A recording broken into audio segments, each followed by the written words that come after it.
బిడ్డ మీద ప్రేమతో తల్లి ఇలా అంటుందంట సార్, ఒరే నాన్న, నీవు మొదటిసారి గర్భాన కదిలినప్పుడు పరమానందం కలిగింది నన్ను అమ్మను చేస్తున్నావని. నన్ను చీల్చుకుని ఈ లోకంలోకి వచ్చాక మమకారం పొంగింది నా ప్రతిరూపానివని. నా రక్తాన్ని పాలుగా తాగుతూ ఉంటే బోలెడంత ఆశ కలిగింది అందరికంటే బలవంతుడివి కావాలని.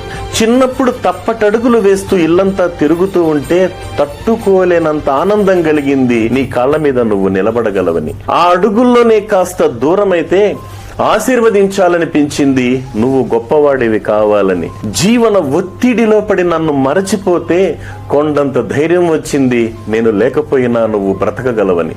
ప్రాణం పోయేటప్పుడు కంటతడి పెట్టనందుకు తృప్తిగా ఉంది, నీకు తట్టుకునే శక్తి ఉందని. ఇప్పుడే బాధగా ఉంది, అందరూ నేను చనిపోయానని ఏడుస్తూ ఉంటే నన్ను కాల్చేటప్పుడు నీ చెయ్యి కాలుతుందేమని. అది సార్ తల్లి ప్రేమ అంటే.